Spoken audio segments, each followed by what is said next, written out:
بسم الله الرحمن الرحيم.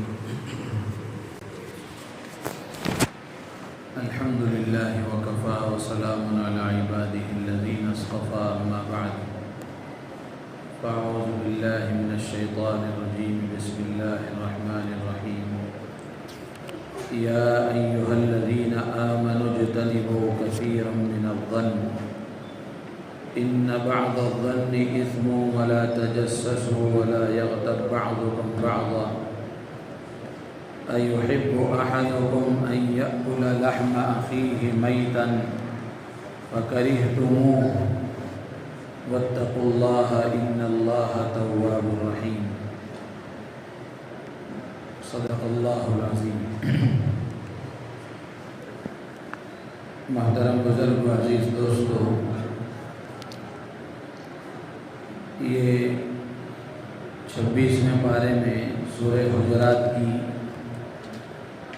12ویں آیت آپ حضرات کے سامنے پڑھی گئی.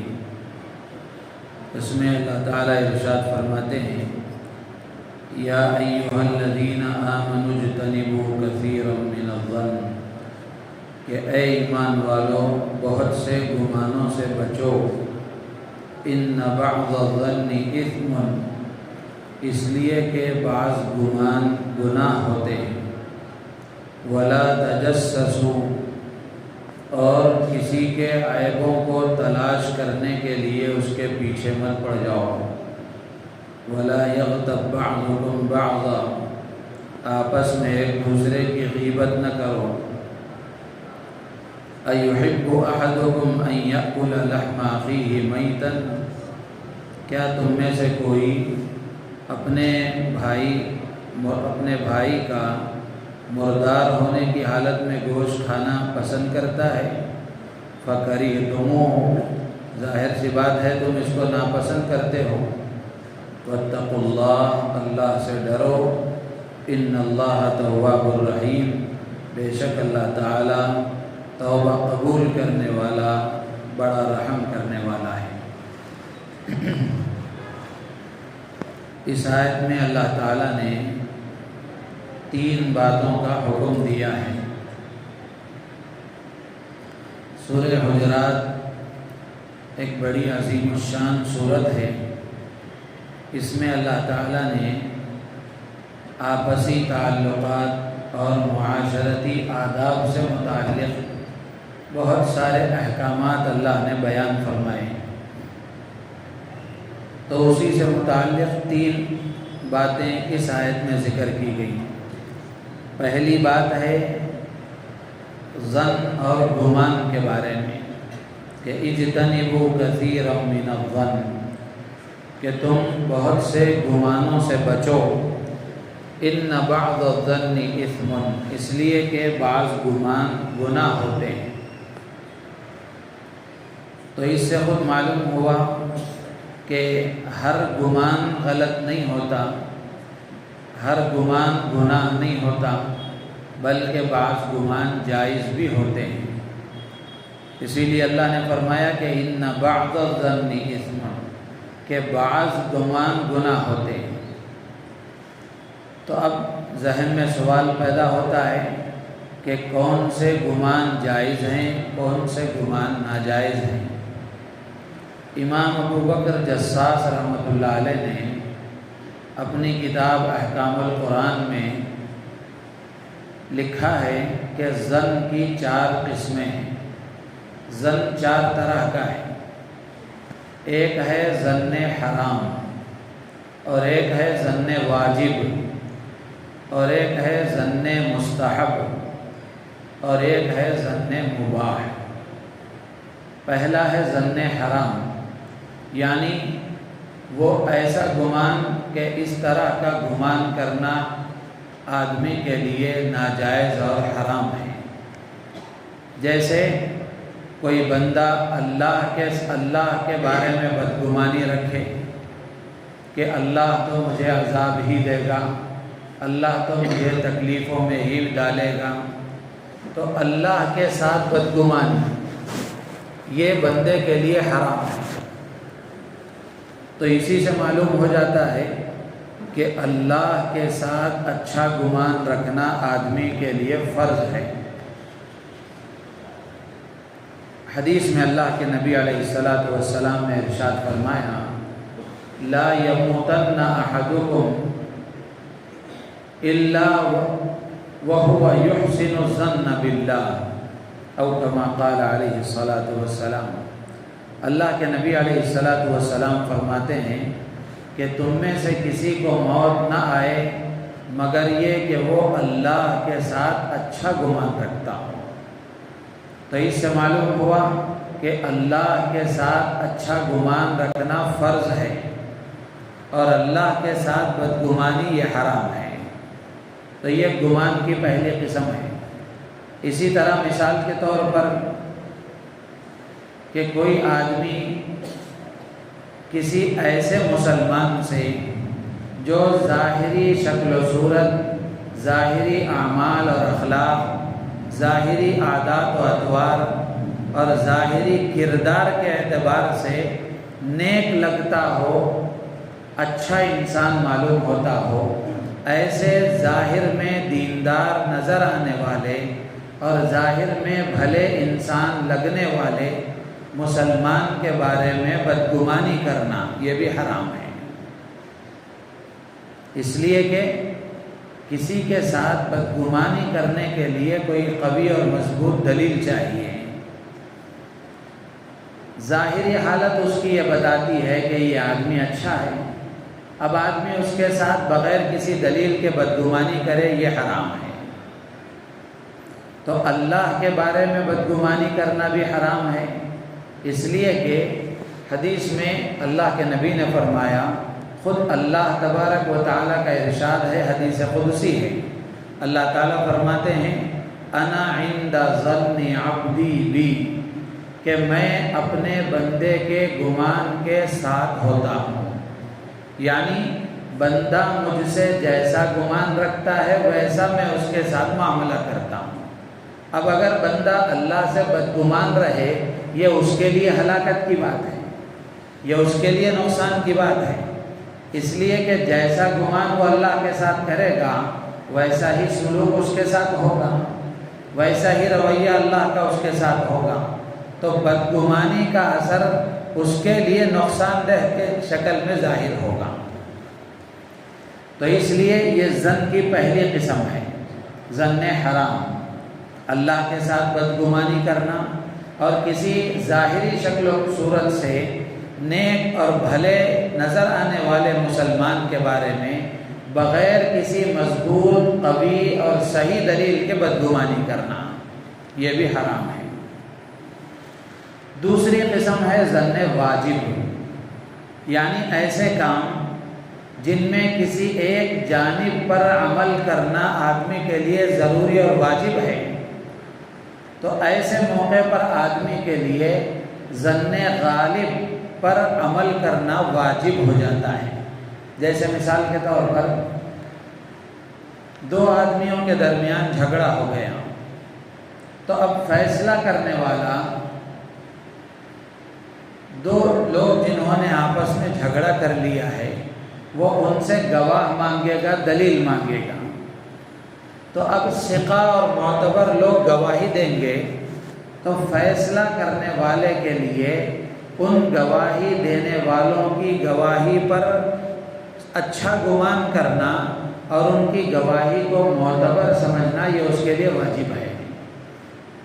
اس لیے کہ امکان ہے اس بات کا کہ اگرچہ کہ گواہی دینے والا معتبر آدمی ہے، صحیح آدمی ہے، لیکن امکان اس بات کا بھی ہے کہ اس نے اس گواہی میں جھوٹ بولا ہو، اس گواہی میں جھوٹ بولا ہو، دھوکہ دیا ہو، امکان ہے۔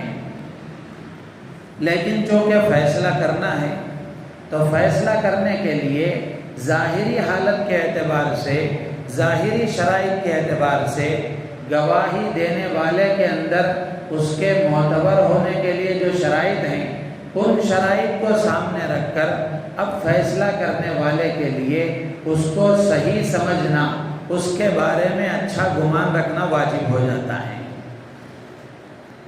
اسی طرح ایک آدمی ایسی جگہ چلا گیا جہاں اس کو قبلے کی سمت اور ڈائریکشن معلوم نہیں ہے کہ قبلہ کس طرف ہے، وہاں کوئی آدمی اس کو مل گیا بتانے والا، اس نے بتایا کہ قبلہ اس طرف کو ہے، تو اب جو آدمی قبلہ تلاش کر رہا ہے اس بتانے والے کی بات کو مان لینا، اس کے بارے میں اچھا گمان کرتے ہوئے کہ یہ بتانے والا صحیح ہی بتا رہا ہے، یہ سمجھ کر مان لینا اس کے لیے واجب ہے۔ تو یہ ظن واجب ہے۔ اور تیسرا ہے ظن مستحب اور مندوب۔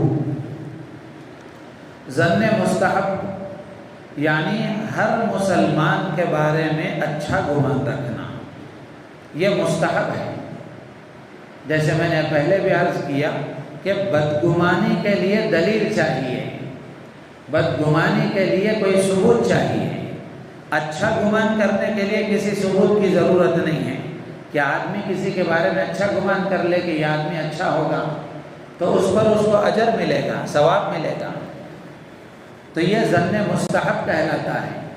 تو ہر مسلمان کے بارے میں اچھا گمان رکھنا یہ آدمی کے لیے مستحب ہے۔ اللہ کے نبی علیہ السلام کی تعلیم ہے، آپ نے حدیث میں ارشاد فرمایا ظنوا بالمؤمنین خیرا، کہ ایمان والوں کے بارے میں اچھا گمان رکھو۔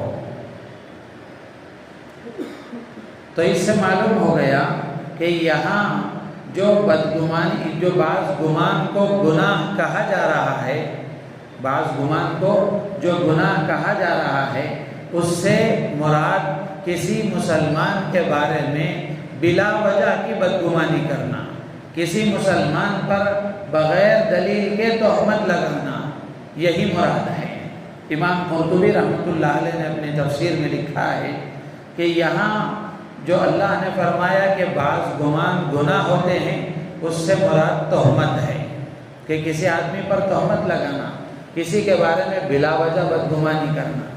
اور بدگمانی کی عادت جس آدمی کو ہو جاتی ہے یہ اس کے لیے دیمک کی طرح ہے، وہ آدمی چین سے نہیں رہ سکتا، سکون سے نہیں رہ سکتا، یہ اس کے لیے بھی نقصان دہ ہے اور جس کے بارے میں بدگمانی کر رہا ہے اس کے لیے بھی نقصان دہ ہے۔ اور اگر سامنے والا قوی ہے تو پھر اس کے بارے میں کوئی تکلیف کی بات تو نہیں ہو سکتی، لیکن جو بدگمانی کرنے والا ہے یہ پریشان رہے گا ہمیشہ۔ تو اس لیے آدمی کو مینٹالٹی طور پر اچھا گمان رکھنے کی عادت ڈالنا چاہیے۔ بدگمانی کی عادت اگر بن جاتی ہے تو پھر یہ بدگمانی کی عادت آدمی کے لیے نقصان دہ ہوتی ہے۔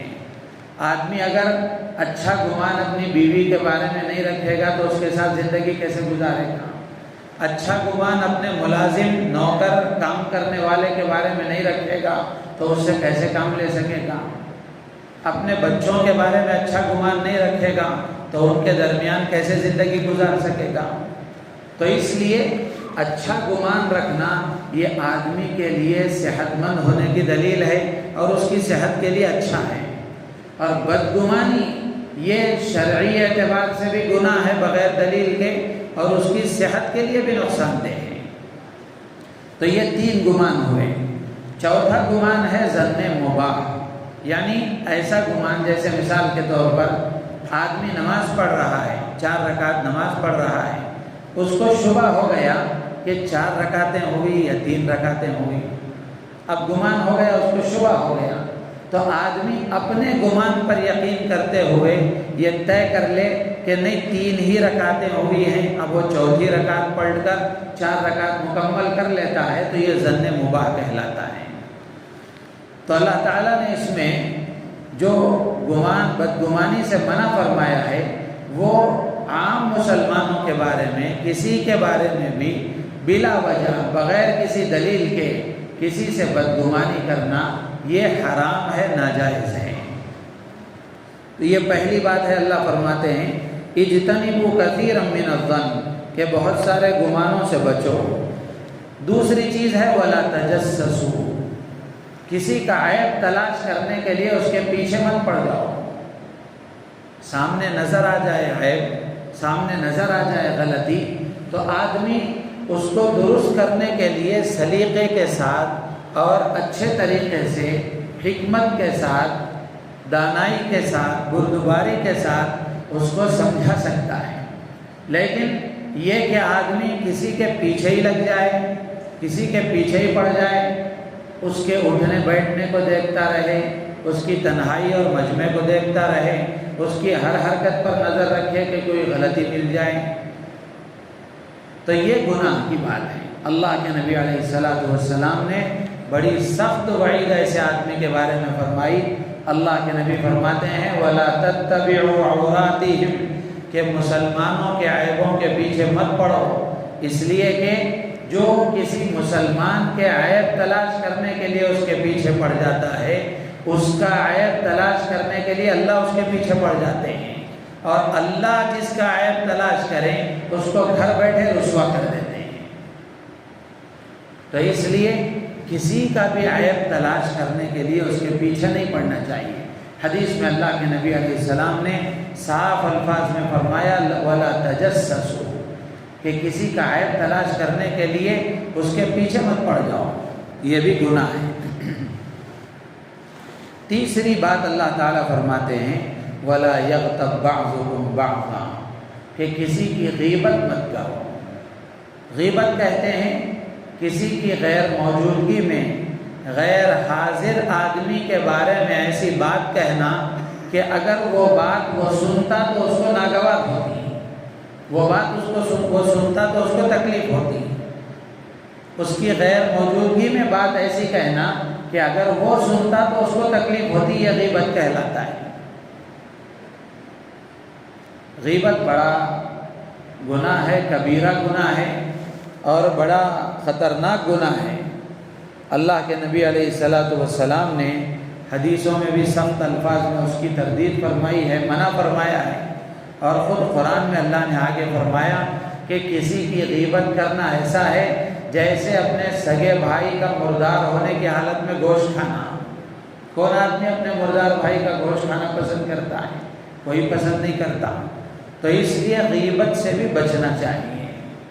غیبت بڑا خطرناک گناہ ہے، اور غیبت آدمی کو اچھی لگتی ہے، آدمی کو اچھی لگتی ہے، اور غیبت کو آدمی جائز قرار دینے کے لیے یہ کہہ دیتا ہے کہ میں وہی بات تو کہہ رہا ہوں جو اس کے اندر ہے، میں ایسی بات تھوڑی کہہ رہا ہوں جو اس کے اندر نہیں ہے، جو غلطی اس کے اندر ہے اسی کا تذکرہ کر رہا ہوں۔ صحابی رسول نے بھی اللہ کے نبی علیہ السلام سے یہی بات پوچھی تھی کہ اللہ کے نبی جو بات میں کہہ رہا ہوں وہ بات اگر اس کے اندر ہو تب بھی غیبت ہے؟ اللہ کے نبی نے فرمایا تبھی تو غیبت ہے۔ اگر جو بات تم کہہ رہے ہو اگر وہ اس کے اندر نہیں ہے پھر بھی تم کہہ رہے ہو، یہ تو اس پر الزام ہے، تہمت ہے، بہتان ہے۔ تو اس لیے غیبت سے اپنے آپ کو بچانا یہ انتہائی ضروری ہے۔ اللہ فرماتے ہیں واتقوا اللہ، اللہ سے ڈرو۔ تو اس سے معلوم ہوا کہ جس آدمی کے اندر اللہ کا ڈر ہوتا ہے، اللہ کا تقوی ہوتا ہے، اللہ کے سامنے جواب دہی کا احساس ہوتا ہے، مرنے کے بعد کی زندگی پر یقین ہوتا ہے، اللہ کے سامنے حساب دینے پر یقین ہوتا ہے، وہ آدمی ان تین چیزوں سے بچتا ہے۔ جس کے اندر اللہ کا ڈر اور خوف نہیں، اس کو ان چیزوں سے کوئی سروکار نہیں، بدگمانی بھی کر لے گا، عیب تلاش بھی کرے گا اور غیبت بھی کرے گا، اس لیے کہ اللہ کا ڈر اور خوف نہیں ہے۔ اللہ فرماتے ہیں واتقوا اللہ، اللہ سے ڈر کر زندگی گزارو، ان اللہ تواب الرحیم، اللہ توبہ قبول کرنے والے بڑے رحم کرنے والے ہیں۔ اللہ تعالیٰ سے دعا ہے اللہ تعالیٰ ہم سب کو ان باتوں پر عمل کی توفیق عطا فرمائے، اور ان غلط کاموں سے اللہ تعالیٰ مجھے آپ کو پوری امت کو بچنے کی توفیق عطا فرمائے۔ سبحان اللہ وبحمدہ، سبحانک اللہم وبحمدک، نشہد ان لا الہ الا انت نستغفرک ونتوب الیک۔